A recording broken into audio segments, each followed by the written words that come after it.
Good morning, everybody. We're going to go ahead and get started. If you please remember to silence your cell phones. And just as a reminder, I will be shooting all the PowerPoints and everything to PDF, and we'll send those out hopefully this weekend. I'll get it before this weekend. I'll try to get it out to everybody. Post-event, along with the recordings, we'll have a YouTube channel. This morning's session, we're going to kick it right off. This is DEP's hour and a half of power, I will say. So you're going to get the latest in terms of what the department is working on with regard to updates on the petroleum program and the waste cleanup program. So we're going to kick it right off, and Jennifer Farrell is going to start us off. So turn it over to you.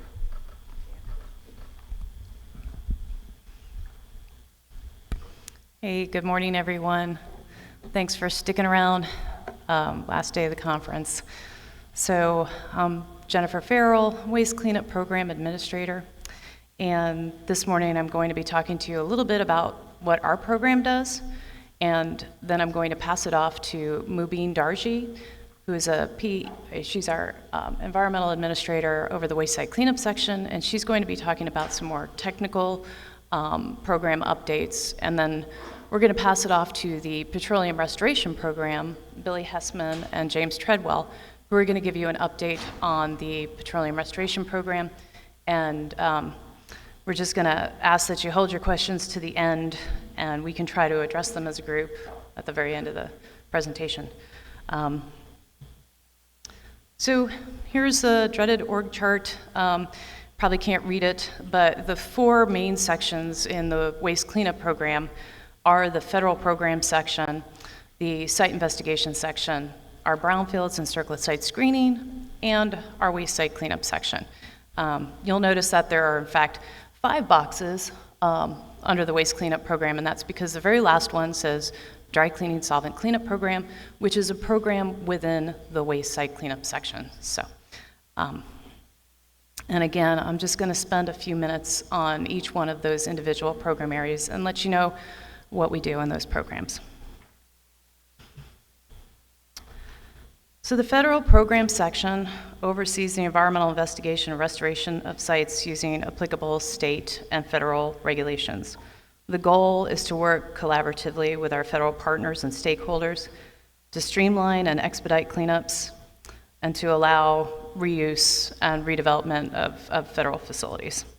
So the work is funded by agreements with the Department of Defense, also NASA, and the Florida National Guard. We work very closely with our federal partners and EPA on the investigations, and the site types are highly varied. So we work on hazardous waste sites, petroleum sites, chlorinated sites, radiological waste, munitions, and also dealing with a lot of emergent contaminants like PFAS. The funding is $2 million approximately, and the bulk of that comes through a DSMOA agreement with DoD, and that supports about 12 full-time employees within the federal program section. There's also a little bit of funding that we use to help support contractor reviews on other technical documents when we need assistance. By the numbers, there's approximately 2,000 sites on these federal program installations, and at any given time, we're working on about 305. All right, so I won't read this slide, but this provides you an overview of all the installations that we're working on. You can see that the bulk of the work is done on Navy and Air Force installations. We've got 12 Navy installations in the state of Florida, and those include 4 Superfund sites. There's also 3 bases that are undergoing the base realignment and closure process, and several of those also have RCRA corrective action permits. And on Air Force, the Air Force includes 2 facilities that are also considered Superfund sites. They have 1 BRAC and several that have RCRA corrective actions. And of course, we're working with NASA on their facility. We've got 1 Army installation. We work with the National Guard, Defense Logistic Agency, and also we work on formerly used defense sites or better known as FUDs, and there's approximately 577 of those throughout the state.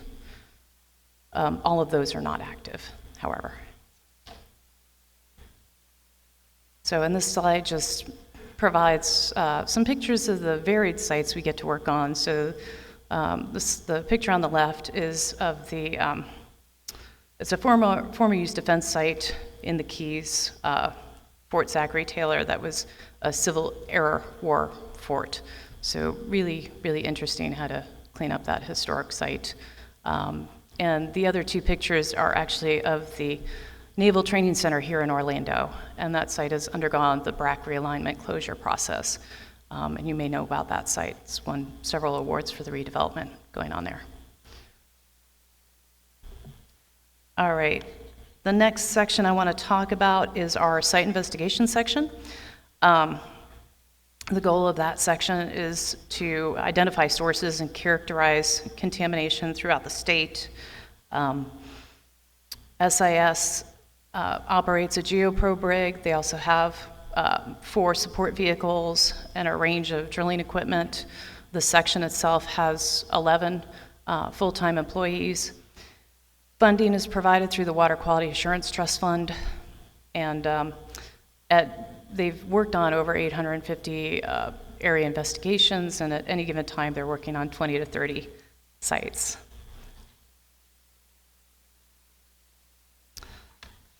So under SIS, we have a program known as SOLCUP, or the State-Owned Lands Cleanup Program. SOLCUP was created in 2001 to identify and address known suspected environmental releases. This came about as a result of the activities addressed at UF Institute of Food and Agricultural Science, or IFAS. So some of you might be familiar with those old IFAS sites. But the role of the SOLCUP program within the last few years has changed significantly, and recently has been focused more on PFAS and fire training facilities throughout the state. So the numbers, approximately 460 areas of concern have been addressed, and more than 320 areas of concern have been closed. And at any given time, they're working on 30 to 40 sites in the SOLCUP program. And this picture here is of the fire training facility located in Reddick, Florida, which I'll touch on that in a little bit. So the next few slides are going to cover what the waste site cleanup section does. The waste site cleanup section has 3 main program areas under it. They have the Superfund program, state-funded cleanup, and the dry cleaning solvent cleanup program. This picture here is actually of the Superfund site located in Jacksonville, Florida, known as the former Fairfax wood treater facility that has since been delisted. But it's a picture of the large tank removal that was completed. I should say also that the waste site cleanup section has 15 full-time employees, and the funding comes from the Water Quality Assurance Trust Fund. All right, so just a brief note on our interaction with Superfund. Under the waste site cleanup section, Superfund sites are managed close coordination with our EPA counterparts. These sites can be highly contaminated. They're typically large and very complex with various COCs and extremely costly to remediate. Sites are either led by the federal Superfund or by a responsible party in coordination with EPA and us. And the Superfund process does include significant community engagement. This photo was also from that Fairfax site, taken at an elementary school, which was located adjacent to the wood treaters. I already mentioned that the funding does come from our Water Quality Assurance Trust Fund, and that funding helps support the state's commitment to pay 10% of Superfund remedial action and take over O&M costs on Superfund sites. Currently, there's 46 active Superfund sites, and there's 28, yep, closed or delisted sites. If you were here the past couple of days, you might have heard a number in the 90s for Superfund sites. I think that number also includes Superfund alternative sites. There's approximately 12 of Superfund alternative sites throughout the state. Those are managed mostly by the districts. And there's also at least one that's been proposed for Superfund for over 10, 15 years. So that may be where that 90 number came from. But 46 is the number of actual Superfund sites that we're working on. All right, so as I mentioned, the waste site cleanup section also handles our stately cleanup. These are sites where there's an imminent hazard or environmental risk and there's no responsible party. So these sites require an ability to pay analysis, usually followed by an indigent consent order that is signed by the property owner. And these sites also go through the hazardous ranking system screening to determine whether or not they should be listed on the NPL and become a Superfund site. Cleanup work on these sites is handled by our pollution response action contractors. So the waste site cleanup section works with 9 of those. We call them PRACs. And that work is overseen by DEP project and contract managers. And currently the program is funded, again, water quality. This fiscal year we've been allocated $7 million, $4 million. Dry cleaning got 7. And currently there's about 53 active sites and 46 sites have been closed. And just a note on our stately cleanup sites, some of those involve residential soil removals in neighborhoods. So the picture here is of a Barker Chemical site down in Inglis, a number of residential property removals, probably greater than 40 residential sites that are being addressed down there. So when I say 53 sites, just know that one site might include a large number of individual properties that are being addressed. All right. And our dry clean solvent cleanup program, also under the waste site cleanup section, this program was established in 1994, and I just want to get back to my notes, sorry, here we go. And addresses properties that are contaminated as a result of operation of either a dry cleaning facility or a wholesale supply facility. And that is pursuant to Chapter 376.3078. So again, cleanup work on our dry cleaning sites is handled by the pollution response action contractors. It's overseen by our project and contract managers. Currently, I think the section has about 15 employees within that waste site cleanup section.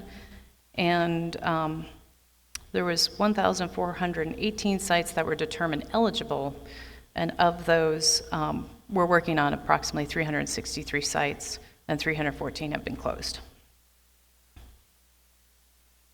And I should say, this picture here is of some LDA work that was done on a dry cleaner site. So even though they are usually pretty small area-wise, we still employ some large remedial technology on these sites, and that was a very nasty DNAPL site. So, all right. I mentioned the brownfields and surplus site screening group. The surplus site screening is a very small section within our that brownfields group, and they complete site screening on sites to determine whether or not they'll qualify for the NPL, and also known as Superfund. So typically these sites include dry cleaners, manufacturing facilities, former dumps. Sites are screened using the hazardous ranking score, and if they score above 28.5, they might be considered for Superfund.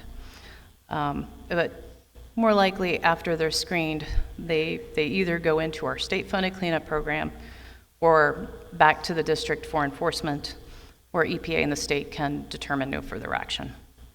And the program is funded through a pre-remedial cooperative grant with EPA. And we screen about 10 sites a year, so it's kind of slowed down over the past few years. All right, state brownfield program. This program began in 1997 with the goal to reduce public health and environmental hazards at sites proposed for rehabilitation and redevelopment that are abandoned or underused. It created financial and regulatory incentives to encourage cleanup and reuse. So this program has been talked about quite a bit in the last couple of days. I would encourage you to go to our website if you're interested. There's a lot of good information out there. This figure here is of the a map direct layer that you can access from our website, and it shows you all the brownfields areas, and you can look to see what brownfield sites may be within those brownfield areas throughout the state. All right, and I just mentioned the Brownfields program, and that works very closely with our voluntary cleanup tax credit program. This program is also within the Brownfields group. VICTIC, like we like to call it, was established in 1998 to encourage participants to conduct voluntary cleanup of certain dry cleaning and brownfield sites within brownfield designated areas. So participants may be private or public entities, but they must meet eligibility criteria, and that's established under 376.3078, 376.30781, and 376.82. And they must enter into either a voluntary cleanup agreement document with the department or a BSRA, a Brownfield Site Rehabilitation Agreement. So claims cost for VICTIC must be considered integral to site rehabilitation. That is, so tax credits can be applied for state and corporate income tax, which are transferable one time. So the VICTIC program has been very successful over the years. It's grown significantly. The table here shows the type of bonuses and benefits that are provided through the VICTIC program. All right. And as mentioned, if you've been listening the past couple of days, we're in rulemaking for the voluntary cleanup tax credit rule 62788. And the key updates to the rule reflect statutory changes that went into effect July 1, 2025.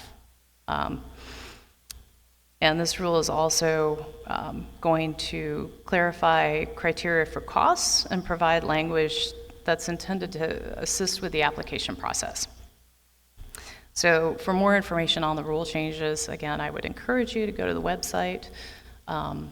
We are receiving comments until November 14th, and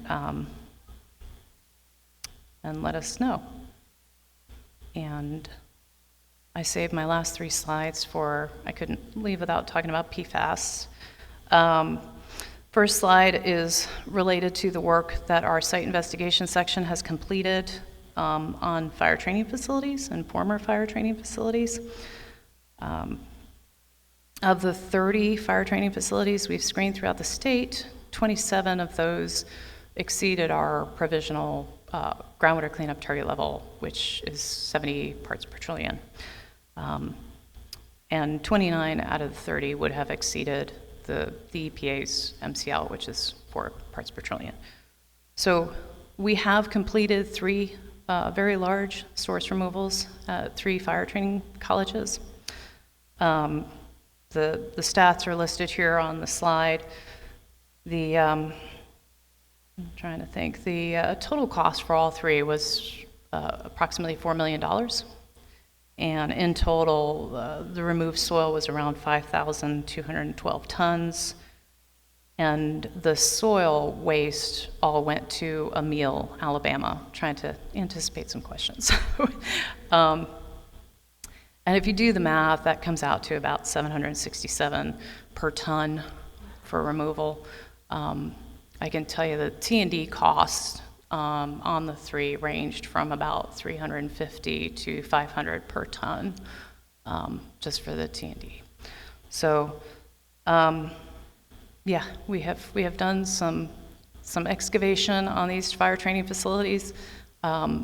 Still waiting on a lot of the groundwater data to see what benefits might be seen as far as groundwater plume and the effect of these source removals.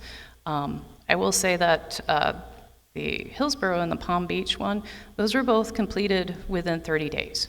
So working on these fire training colleges, tremendous logistical challenges working around the props and all of it's a working college, so we had to work, contractor had to work during, breaks and holidays.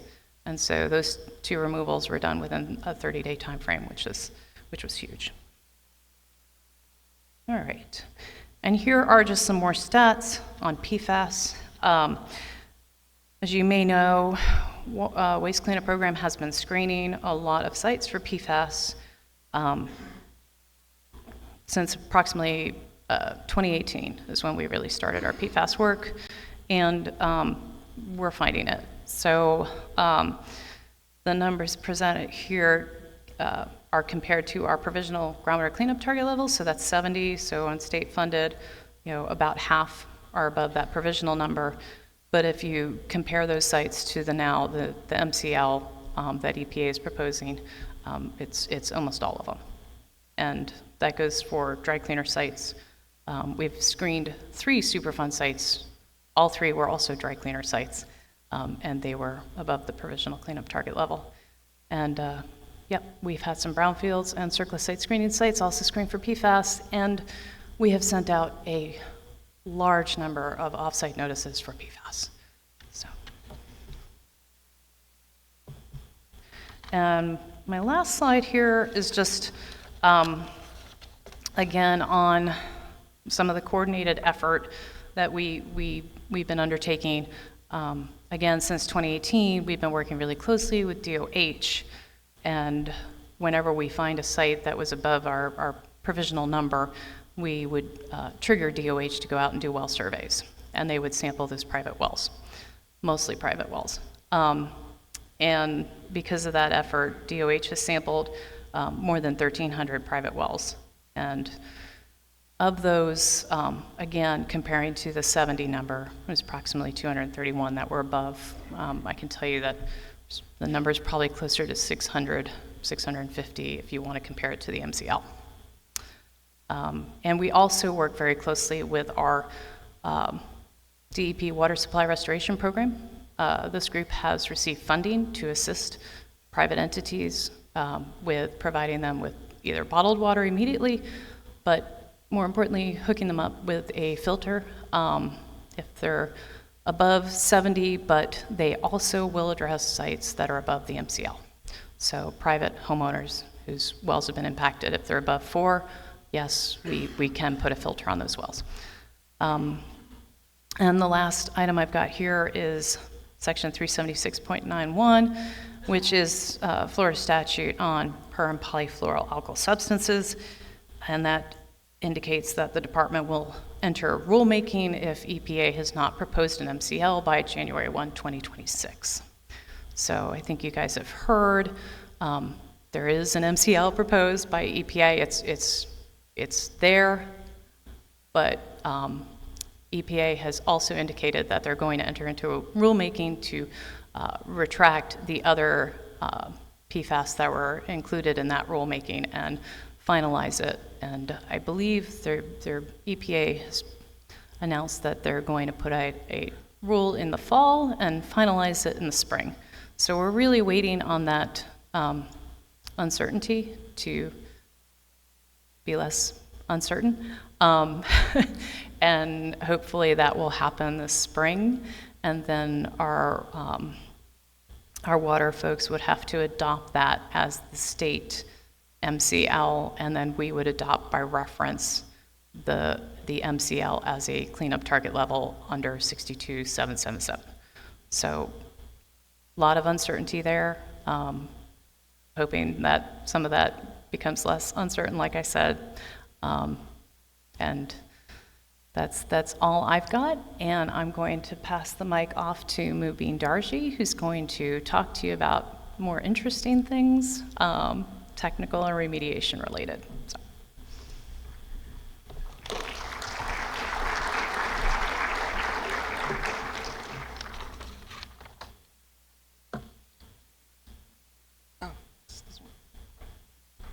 Good morning, everyone. I'm Mubeen Darji, the Wayside Cleanup Section Administrator. Following Jennifer's excellent overview of the Waste Cleanup Program, I'm going to dive deeper into the data she mentioned, specifically the closed and active site numbers for the dry cleaning solvent cleanup. Oops, sorry. Yeah, there you go. Dry cleaning solvent cleanup program and the state cleanup program. First, let's look at how the 314 dry cleaning sites were closed. A significant portion of the sites, 123 sites at 33% were closed with NFA after site assessment. Another 55 sites were closed following natural attenuation monitoring. And the remaining 136 sites, which is 43% of the closed sites, required active remediation. So when we break down the 136 sites that required active remediation, we see a clear pattern. The vast majority, 91 sites or 67%, involved a soil-only remedy. For the remaining sites, 9 sites required a groundwater-only remedy, and 33 needed both soil and groundwater remediation, and 3 fell into the other category. So what this tells us is that while nearly 57% of our sites, as our closed sites, required minimal intervention, the remediation work we do is solely heavily focused on soil, accounting for almost 91% of all remedies performed. So addressing the source zone first through SVER excavation will mitigate the contaminant migration to the groundwater, thereby minimizing the need for subsequent groundwater treatment. So this slide is looking at what soil remedies were implemented at closed dry cleaning sites. An evaluation of all soil remediation technologies used at these sites showed that soil vapor extraction was the most common technique used at 93 sites, 78% of all sites. Soil excavation was employed at 18 sites, while a combined SVE and excavation approach was used at 7 sites.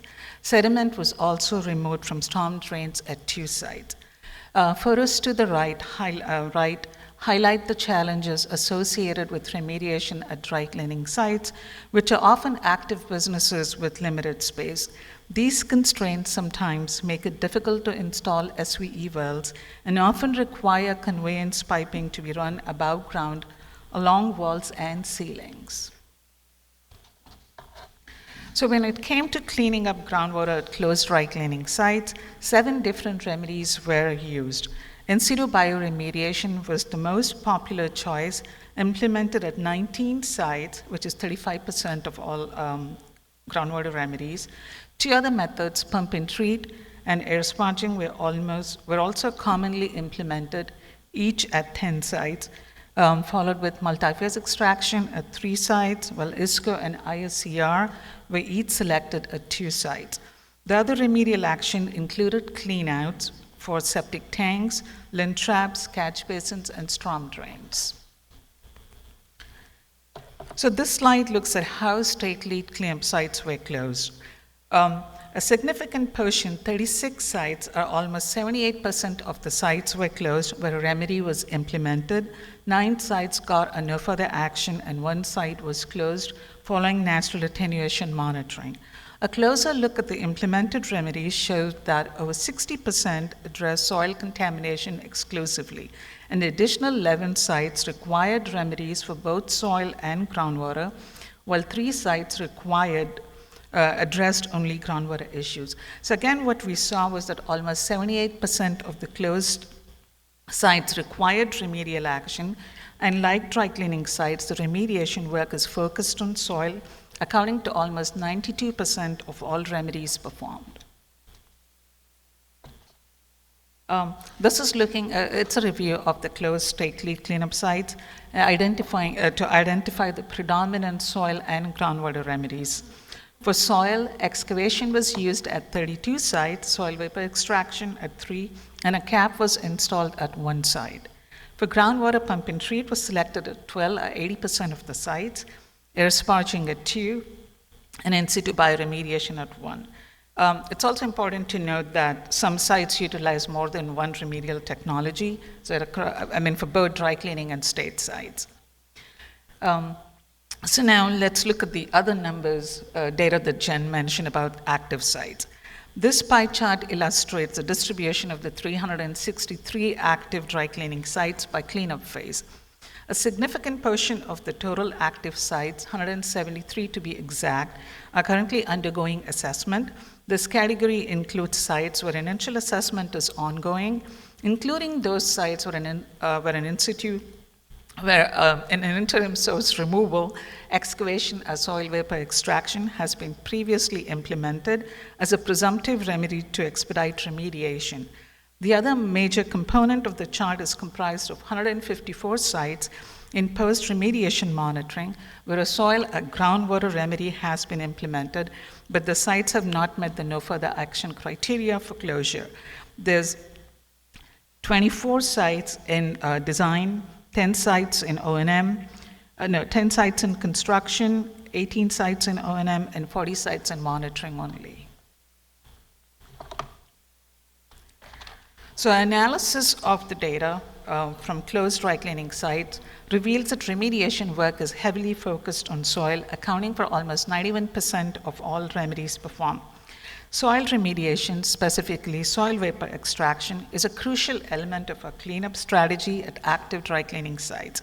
SVE offers a unique ability to remediate contamination directly beneath building slabs, where the bulk of the contaminant mass typically resides. SVE has been widely utilized as a presumptive remedy across most of our dry cleaning sites, and the chart indicates that it was selected 2 times more often than excavation. Data from closed sites confirms SVE's high effectiveness in treating contamination within the Veros zone. Success of SVE heavily relies on the strategic installation of SVE wells in identified source areas such as dry cleaning machine locations, flow drains, waste storage areas, and AST/UST areas. The photographs to the right illustrate the various activities, including trenching for SVE piping, excavation using conventional methods, LDA, sheet piles, the application of a long-term electron donor, and installing helical piers to stabilize the foundation during internal excavations. So this slide is looking at the groundwater remedies that have been used, selected at dry cleaning sites. So of the 8 different remedies selected to address groundwater contamination at dry cleaning sites, in situ bioremediation is by far the most common, accounting for nearly half of all applications, followed by in situ chemical oxidation at 18 sites, pump and treat at 14, multi-phase extraction, air sparging and in situ. And there was one site where we did in situ, 6 sites at in situ chemical reduction, and 1 site each, I think, for co-solvent flushing and chlorinated source contaminant removal technology. The images on the right show a typical ISB injection setup and the process of injecting the necessary electron donor and bioaugmentation culture, and the layout of the chlorinated source contaminant removal technology. We identified 2 significant findings during our assessment of active groundwater remedies. One was the prevalent use of in situ bioremediation, and the other related to the use of passive remedies. So why is ISB the most selected groundwater remedy in Florida? Success really comes down to the state's favorable aquifer conditions. We have a near neutral pH and warm groundwater temperatures, which are ideal for microbial activity. We also see degradation products at most sites, a strong indicator that the existing microbial communities are already working and that bioremediation will be effective. 69% of the remedies used at dry cleaning sites were passive remedies. So why has our focus for groundwater remedies shifted towards passive and innovative technologies? The answer is simple. This approach is not just a technical preference, it offers significant advantages. These methods are lower in cost, less intrusive to site operations, and generally more business friendly, aligning with our overall project goals. This strategy also allows us to achieve remediation goals efficiently without the long-term operational burden of traditional active treatment systems. So now let's look at the distribution of cleanup phase for state lead cleanup sites. So Jen has gone over what qualifies a site to be a state lead cleanup site. State lead cleanup sites are diverse, including abandoned landfills, disposal facilities, dry cleaners, industrial solvent manufacturing, electroplaters, and wood preserving facilities. Contaminants found at these sites are also varying, including chlorinated solvents, 1,4-dioxane, arsenic, lead, chromium, nickel, and borax.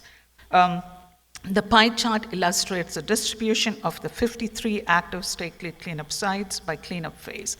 A major portion of the total active sites, almost 60%, 31 sites to be exact, are currently undergoing assessment.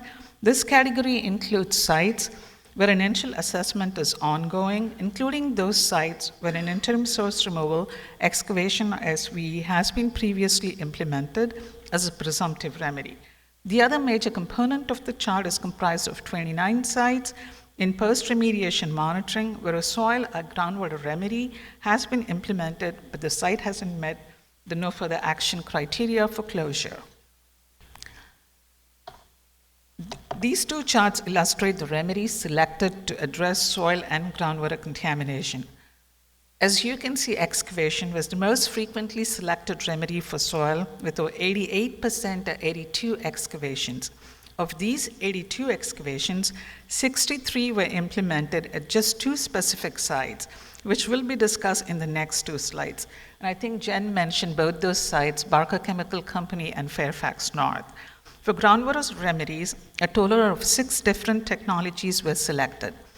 In situ bioremediation was chosen for almost 50% of the implemented remedies and was selected at 10 sites. The next few slides cover 3 state lead cleanup sites, 2 that we are actively working on, and 1 where the remedy was completed in 2023.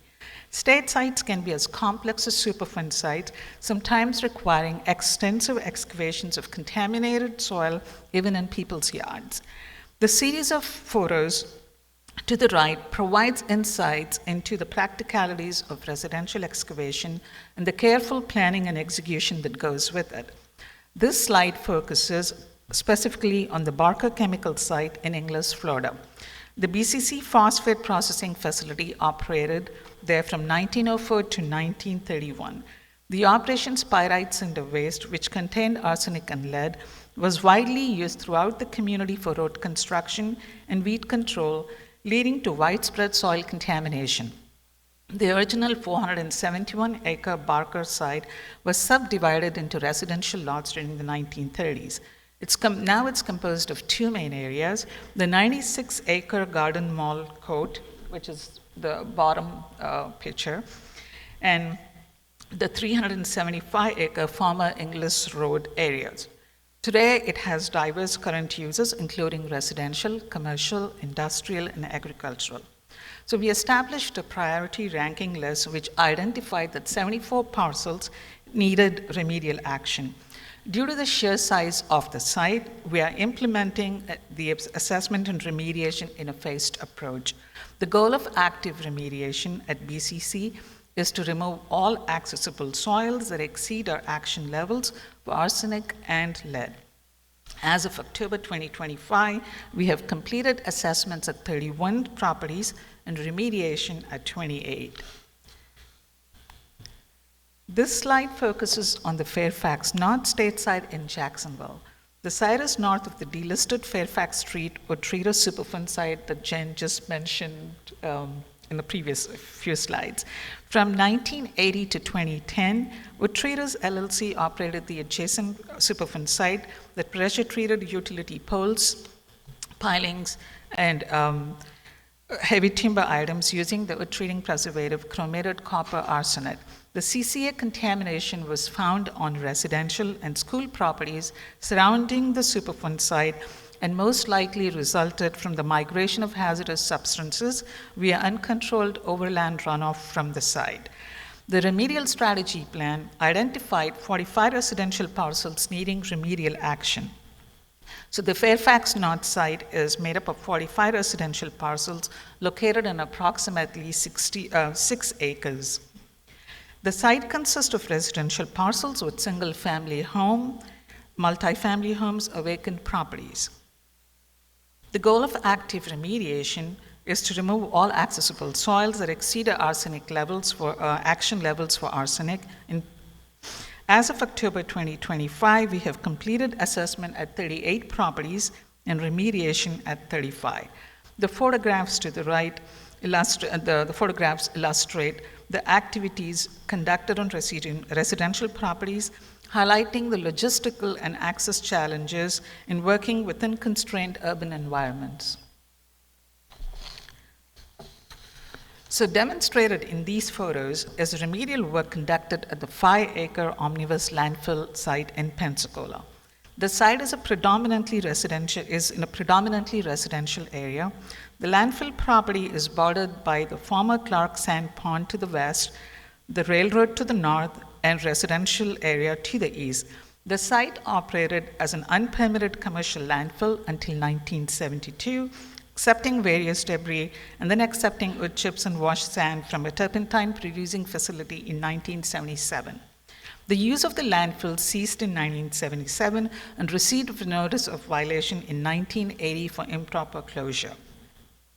A comprehensive closure strategy was developed, and the remediation efforts occurred from August 22 to March 2023.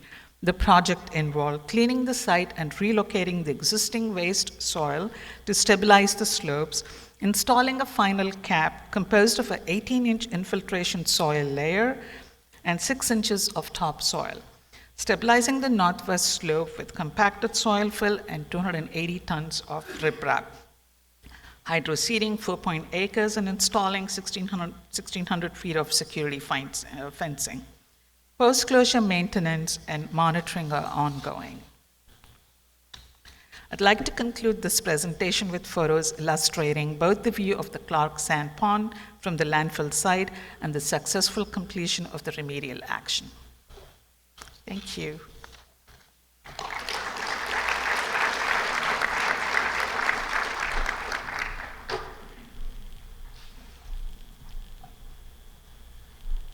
Thanks, Mubeen. Good morning, everybody.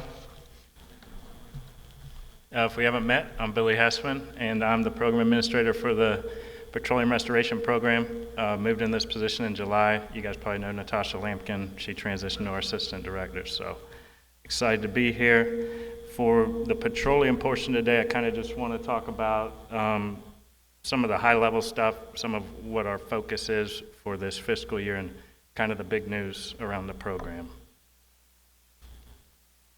So first, just quickly talking about our organization for PRP. So we have 4 internal sections or teams, and then there is 14 external contracted teams that provide site management to the petroleum program.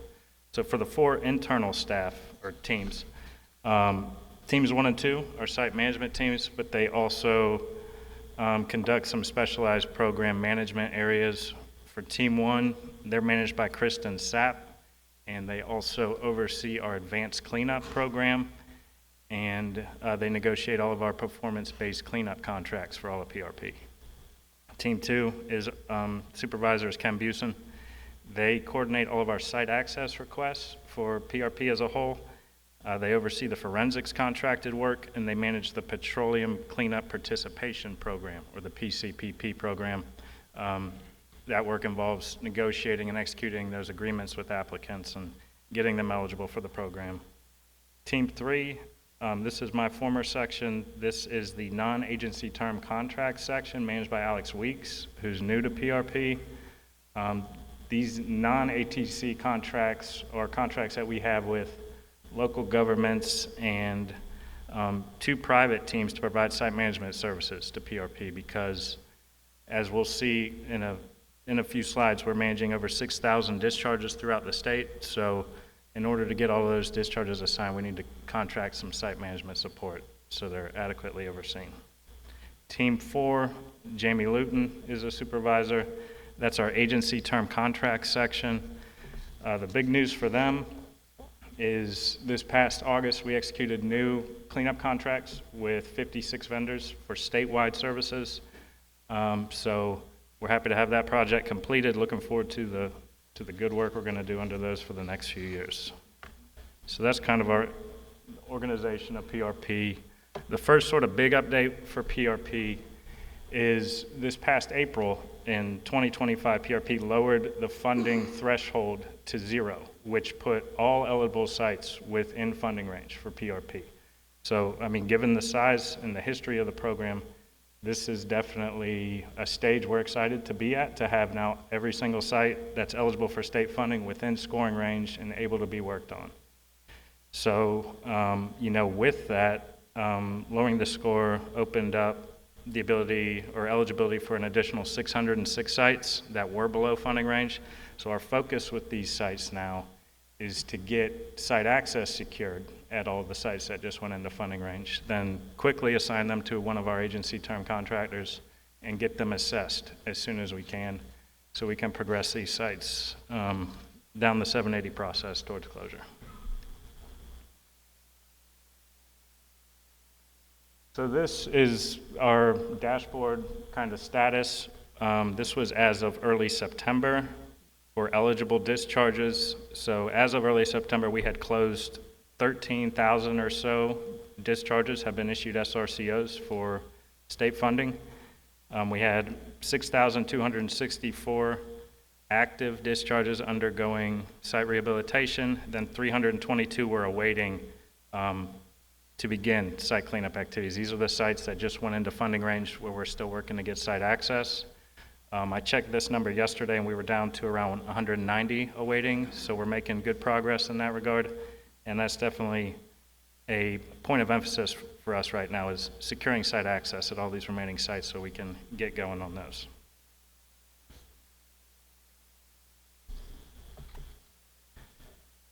So kind of big picture goals in response to this score dropping and that we do have the last batch of sites kind of is we want to, again, gain site access as soon as possible and quickly assess these sites to progress them, but we need to start thinking about how we're going to maintain our closure levels, because in a sense we are in the last group of sites for PRP, so a lot of the easier closures were likely already addressed, meaning like the sites that can be closed immediately following assessment. So these remaining sites are kind of the ones that are going to need some sort of remediation or monitoring program to get to closure. So we want to be able to maintain the amount of closures that we've had in the past, and we're thinking of ways to keep our efficiency. One thing we're doing is we're evaluating sites that are in long-term monitoring to go back and see if that's really the phase they still belong in, if there's a remaining source or an opportunity for an ISR or something to help kind of push those sites along so they're not just sitting in perpetual monitoring.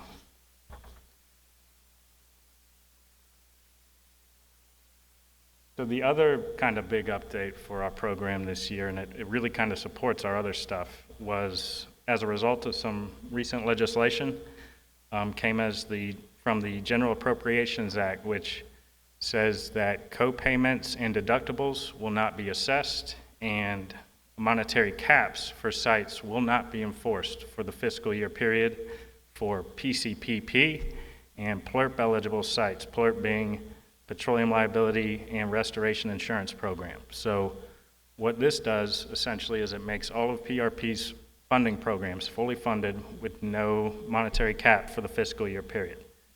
So that's kind of big news. This really helps sites where, maybe they were limited because they were approaching their cap on things they could do, or if there were restrictions with a responsible party or applicant's co-payment share where the owner had to be conservative in their spending. Now we can consider something a little more aggressive or substantial this fiscal year to try and take a chunk out of those sites and move them forward. So, timely legislation, and certainly a positive note, I think. And another good thing about this is sites where the cap was previously exhausted and they had transitioned to responsible party cleanup, these sites are now eligible to come back to PRP and allow us to fund something for the fiscal year period under this.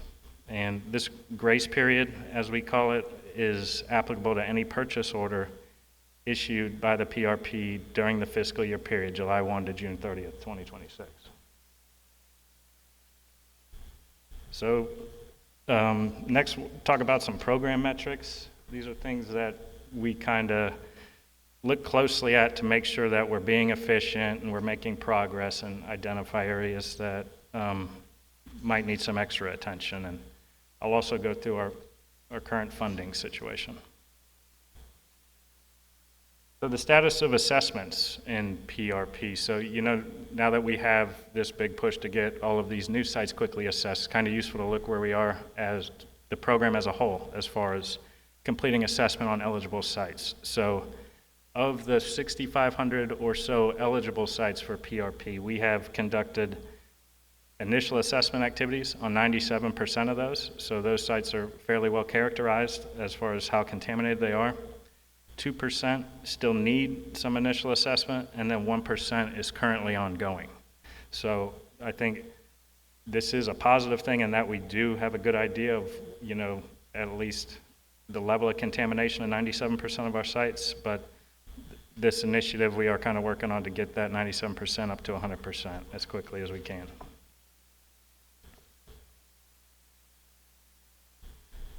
So big picture with kind of how we are in, for the current PRP situation, where now that we have all of the remaining sites are within funding range, 97% have been assessed, so we kind of know what those 97%, how contaminated they are. Like I said earlier, the discharges that are left might be the ones that are a little more timely and complicated to close. They'll require some sort of remediation or monitoring program likely. So we are, considering ways that that's going to impact our program and how we can remain efficient in that regard. And just, some of the ways we think it will impact the program is that it's probably going to, on average, increase the time it takes for a site to reach closure obviously, if you're doing something more than just an assessment-based closure. Remediation will drive the costs up, so our average cost to closure on our reporting may be higher in the years to come than what we've seen in the past for average cost to closure. And then also, the purchase orders that we issue might be a little, on average, fairly more complex. We'll be issuing more, hopefully, remedial construction type purchase orders and things like that. So this could impact site manager turnaround times and things like that. So looking at PRP's turnaround times for purchase order issuing, this is something that we monitor closely to make sure that we're being efficient on our end. And the level we like to be at is right around 30 days on average or less for a turnaround time for a site management team. And you look at the past 10 or so years, we've been in that ballpark. This is something we report on quarterly when we go over with all of our site management teams and kind of discuss things that, we need to help with to maintain efficiency and make sure we're doing things on our end to keep the work flowing.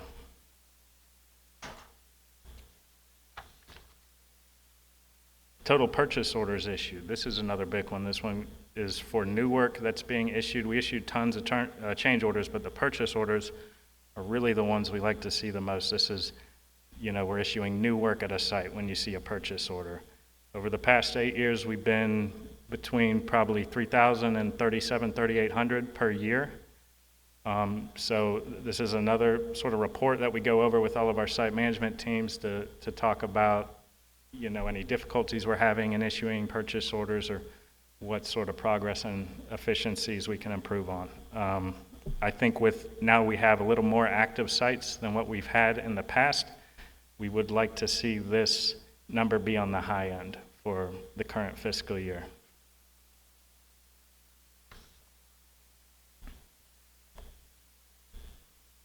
Closures by year. So this is a big focus of the program right now.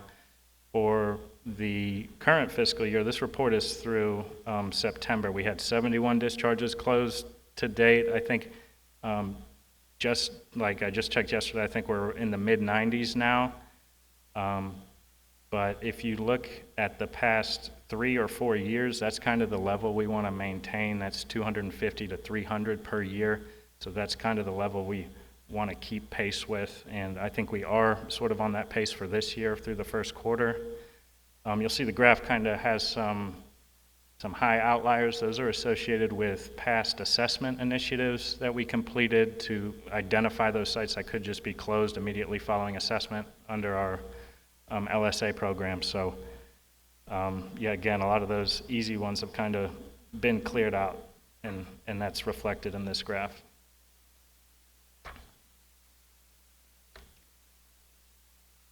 Then last, I just go over our current funding for PRP. So on this graph, the gray shows the annual appropriations for the program. The navy blue is carryover funding from previous years that was unused and went over to the next year. And then the light blue is funding that was encumbered or used or assigned to a purchase order. So for this current fiscal year, we were appropriated $185 million for site cleanup activities. There is $201 million available in carryover funding to give $386 million available for site cleanup of petroleum discharges. So no shortage of funding. Through August, we had encumbered $31 million. We're up closer to 40 now, so we still have in the range of $350 or so million available to fund cleanup of petroleum eligible discharges. So we have the sites, we have the funding, and we are committed to get these funds obligated to these sites quickly. And if you want to see any of this data, it's available on our website, on our dashboard. It's updated monthly. So feel free to check that out. So that's all I have today. That's my contact information. You guys feel free to give me a call or email anytime. So thank you.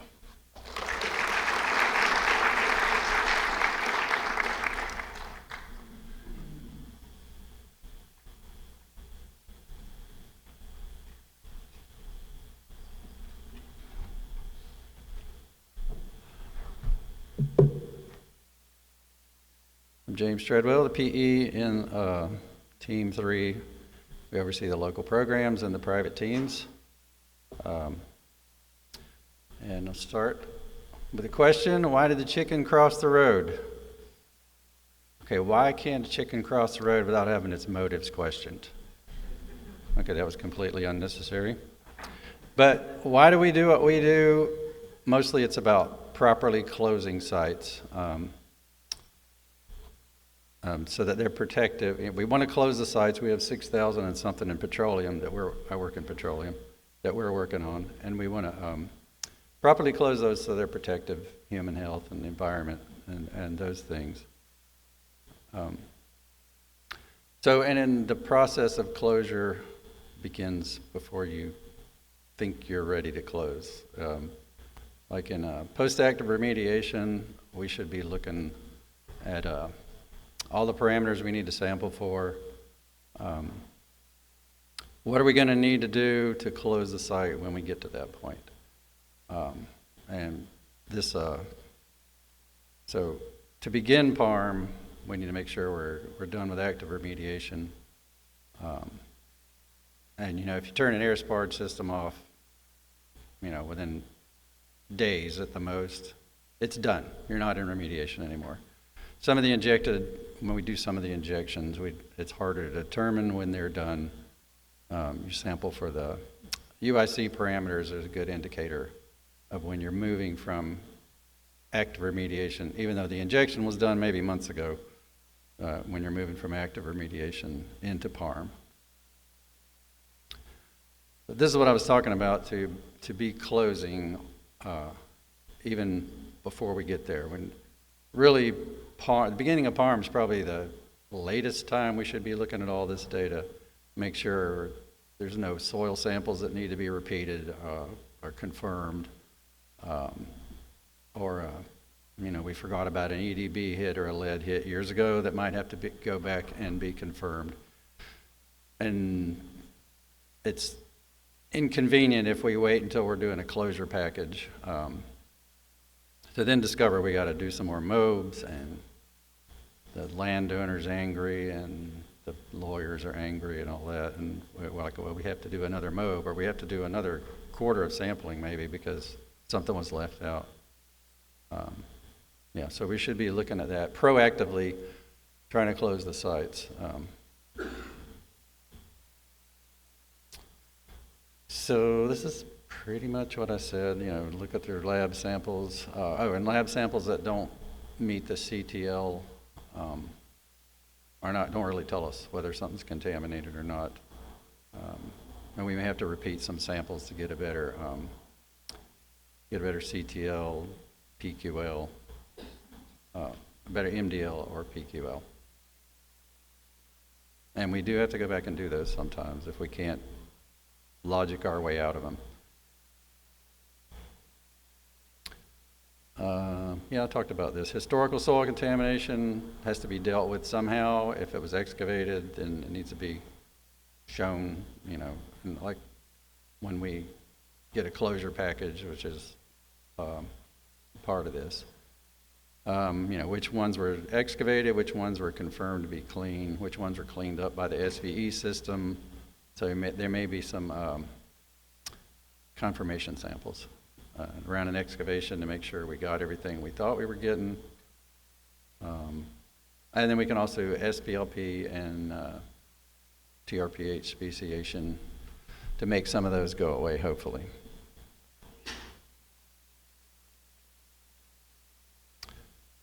This is more of the same, basically. We may have to replace soil samples. We don't use OVA data to close a site, but it might tell us places we need to look.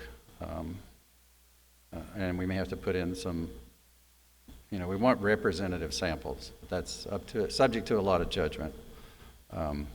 But we should get together on that and make sure we're all on the same page as what needs to be verified.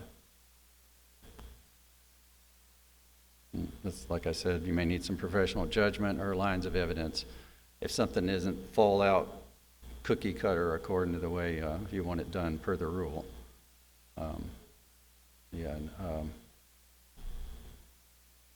Yes, and if we can't resolve some contamination and there's something on top of it, we can't go back and resample maybe. Conditional closure might be an option as long as we can box it in somewhere and tell how big the plume is at that point.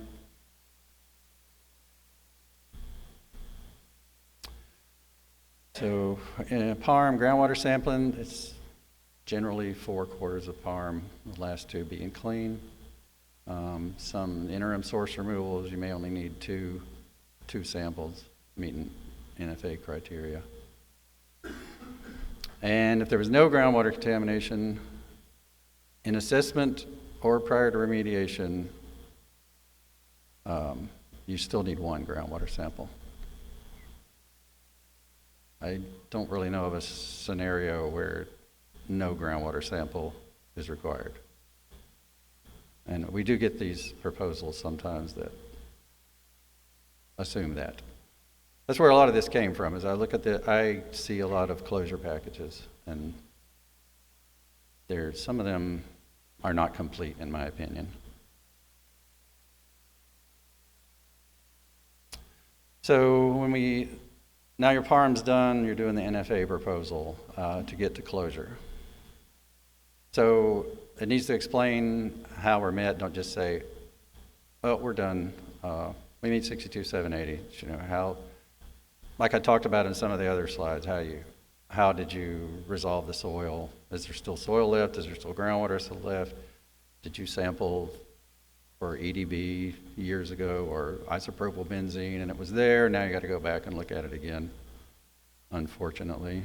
And the plume's got to be delineated. Occasionally we see some that are not very well delineated, and if you can't, particularly almost all of, well, basically ours are point sources. If you can't delineate it, or if it's not delineated, you're in assessment, not in closure. And your proposals have to be sealed by a PG or a PE or PG, Florida PE or PG, to recommend the type of closure that you're going for, whether it's conditional or unconditional. So you need soil and groundwater plume maps to show if there's soil. To show where your plume is. Groundwater has to be stable or shrinking with at least a year of monitoring. Sometimes you might need more. And you may need an engineering control for your soil, 2 feet of clean soil for direct exposure, and sometimes an impervious surface to keep rainwater from infiltrating through and making it worse, leaching it down into the groundwater. And we want it to be protective and stable, and definitely can't have it getting worse or spreading further. So that's the purpose of the monitoring, to try to make sure we know where it is and we know where it's going to stay. So yeah, we need to know where the contaminated plumes are in relation to the restricted areas. Like the engineering control has to cover the contaminated soil. Groundwater plumes require some kind of exclusion buffer. It's the way I look at those is, if you could put a well at the boundary of your groundwater restricted area and it wouldn't move the plume, then you're good. But if you can't confidently say, and possibly even seal an opinion saying, yes, I could put an irrigation well right at the boundary I'm drawing and it won't move the plume. But that's the purpose. So there's no buffer like, oh, it has to be 50 feet, because if you got 2 benzene or 2,000 benzene, it makes a difference of how far it could be, what the levels would be by the time it was moved. So I think I just made that more confusing, but you need to be able to put a well outside your buffer, your groundwater control area, and the well will not adversely affect the plume. So this is just an example of one we've done before that has a small area of engineering control, but it has a small area of soil contamination, and they did a bigger engineering control as it covers the tanks and all that. You can make them as big as you need them to be. And there's a groundwater restricted area. This one has just a small plume, but I think they just restricted the whole site on this one, because a lot of times that's easier. You can just survey in the whole site and not have to worry about sizing and getting it too small. If it's too close to the property boundary, yeah, you may have a problem, and you may have to restrict your neighbor's property, and they're hesitant to do that, is the nicest way to put it. And then the good engineering control, restricted area. If you get too close to that, they'll come out on the towers and taunt you. And if necessary, they will taunt you a second time. So if you're like 50 and older, you might get that reference. Okay. And per our guidance, we use the depth of water at the final sampling event to define the unsaturated zone. If it's above the water table measured in the last groundwater sampling is basically what we use. Anything above that has to meet SCTLs. Sometimes your sample was vadose and now it's saturated because the water level changed. so we don't try to go back and, redo everything that was done under the groundwater. And smear zone and capillary fringe are terms we use for technical purposes, but they're not in 62.780. So we have like saturated, unsaturated. All right, and that's me. If you have any hard questions, ask Billy instead of me. But there's my information. Thanks.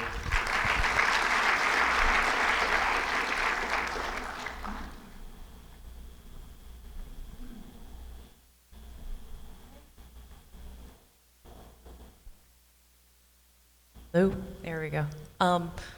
So, any questions for us?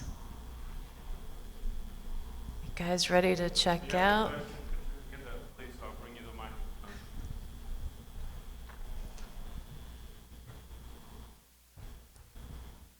That's a question. I'm Chad Russo with Montrose. I had a question for Billy about the funding caps on PCPP and PLRP. So is it any funds encumbered before June 30th? So if we're in the middle of a PO, do we have to stop work on June 30th, or can we finish out the PO?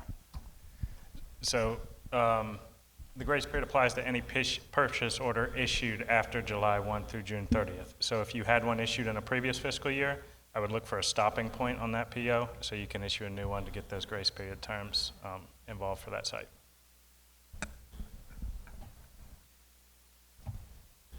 Anybody else?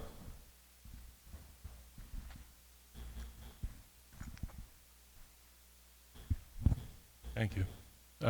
This may be for Billy.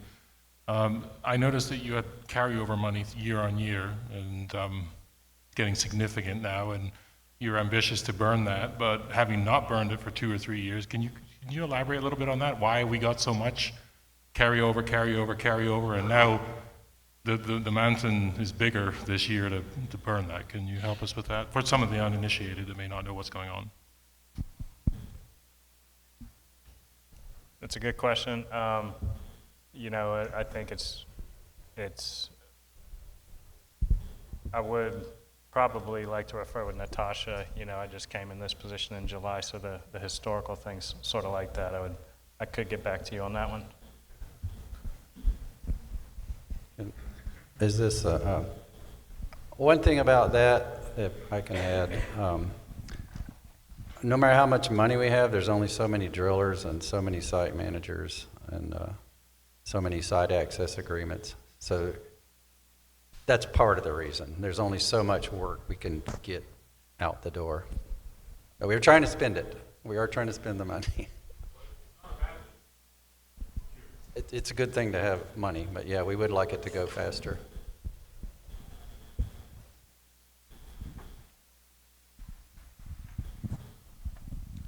Question for James. I have a scenario, depth of water about 80 feet below land surface, and we have only soil only. There's no groundwater contamination. Soil only to 8 feet, and we did the excavation.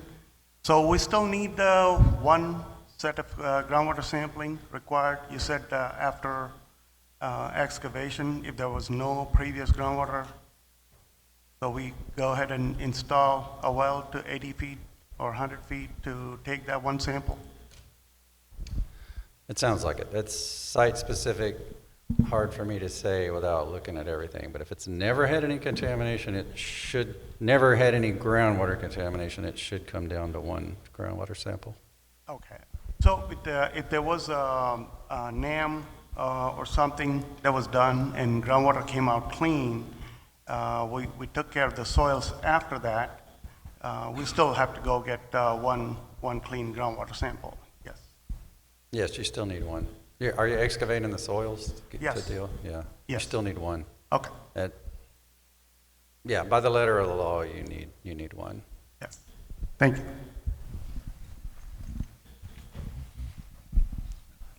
Joe Yulo, Carlton Fields. Quick question. With regards to the comment about the funding, one change that happens in the law is that large projects like mega projects, a couple of them got funded separately. So those funds may have been normally coming out of PRP, and so now they're being funded separately. So that's like Port Everglades and things like that. So that's one big chunk of dollars that's not coming out of PRP that used to be coming out of PRP. So that's one big change.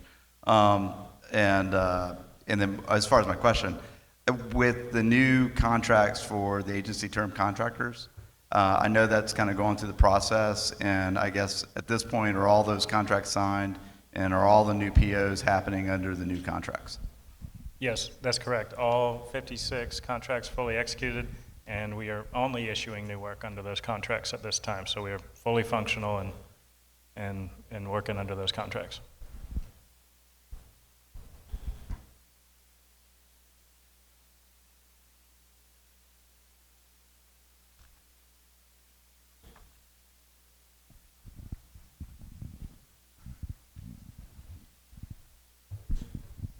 Yeah, hi, my name is Christian. I'm with Handex. A couple of questions on the fiscal matter.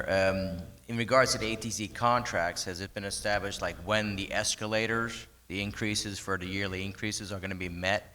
Is it when we kind of started doing them in September, or is it will be based on the fiscal year?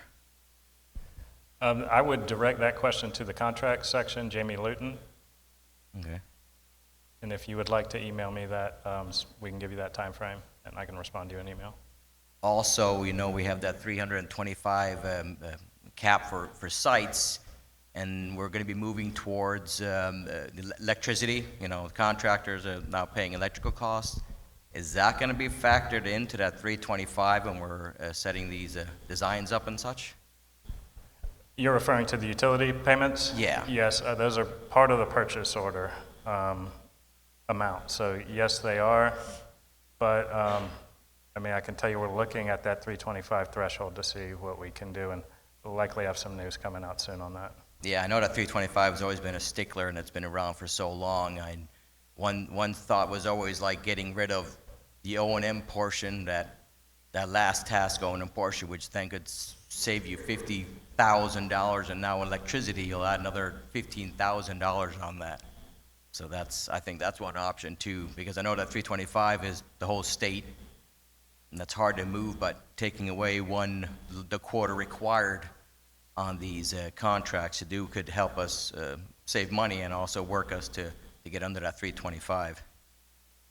So. Yes, I'd be, you know, if you're talking about a construction purchase order that has the 1 quarter accompanied with it, if that's not feasible to get all those in there, I think we could look at shortening the quarter to a month, or on certain situations, but again, we'll have some more guidance coming out on that threshold soon. Okay, thanks.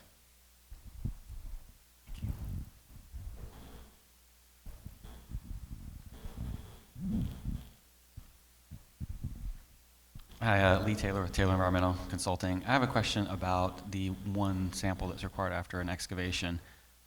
If a site, obviously the site's been assessed, groundwater's been checked and cleaned, what is the purpose of the groundwater sample from a site that has already been assessed, already been shown that the groundwater is clean, and all you do is excavate soil?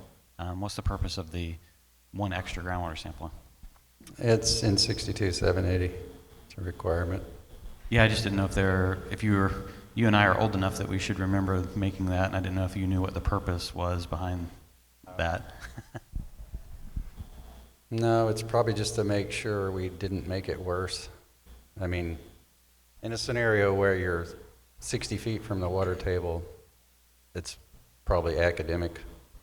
But I think it was, we dig sort of close to the water table, maybe we stirred something up and it got into I think that's where it came from, but that's just my guess. Thanks.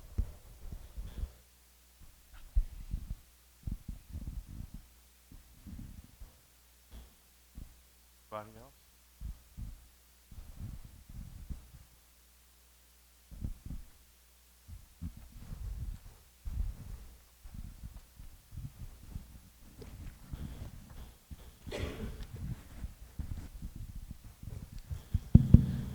This question is for Billy. There's been discussion among the contractors to solicit an amendment to the current contract. Have you been made aware of that? And what details are available to your information? You're talking about the amendments that are coming? Correct. So they're mostly administrative corrections that were overlooked during when we put the contracts together. So there's not a major substantial change under these amendments. It's kind of switching required piping to appropriate piping and other minor things like that. But I can send you kind of a bulleted list if you like and that should be accompanied with the proposed amendment. Thank you.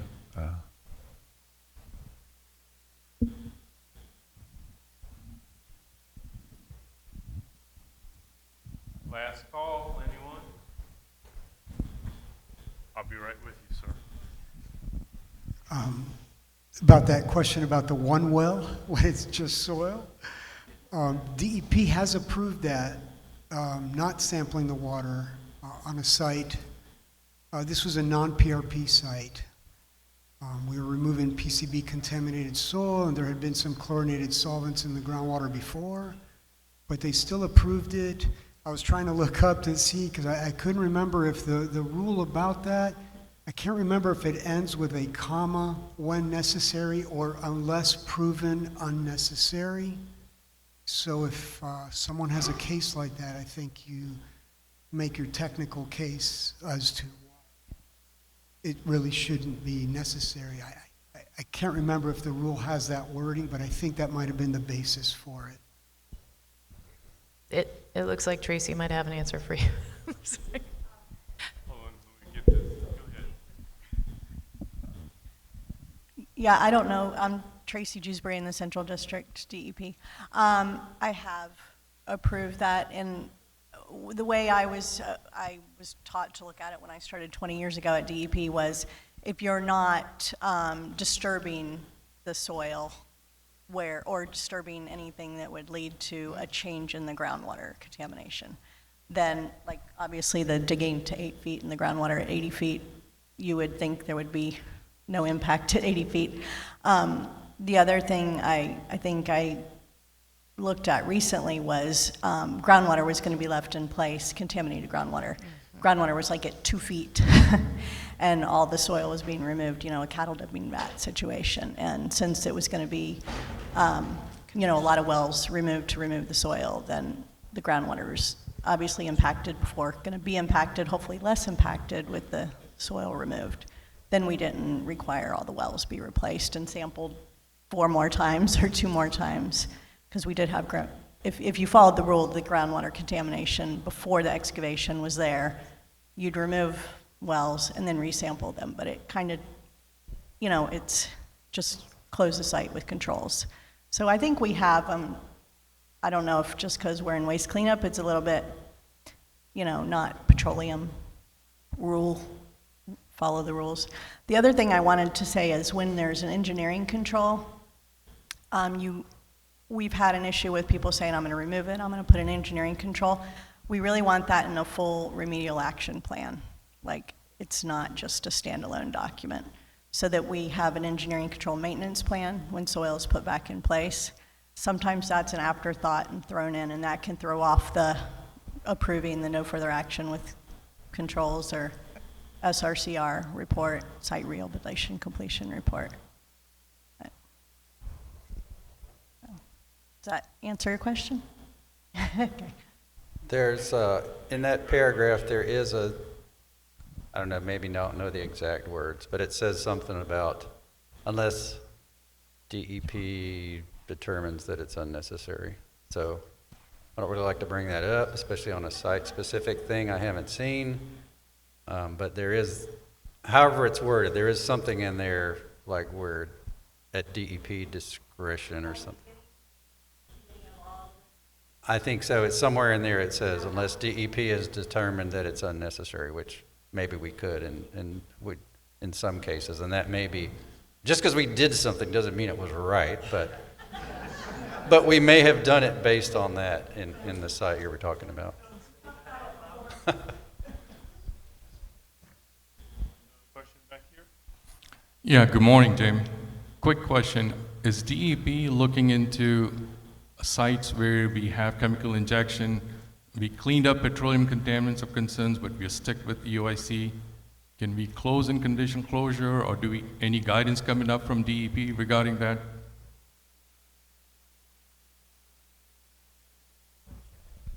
I didn't quite understand. Are you asking if the only thing that's left is the UIC parameters? Correct, yep. Yeah. How are we going to close it? Are we continue to monitor for several years, or is DEP coming up with some guidance on that? Well, it's usually going to be a conditional closure if you're not waiting for it to reach background again. Okay. And the second question is DEP enforcing with the local program on the issuance of purchase orders, scope of work offers? You guys have any deadlines to work with the local programs? Because some of the local programs taking several months to issue a purchase order or scope offers. Yes, we do. We have terms in our task assignments with each local program for timeframes to meet that are associated with payment. All right, thank you.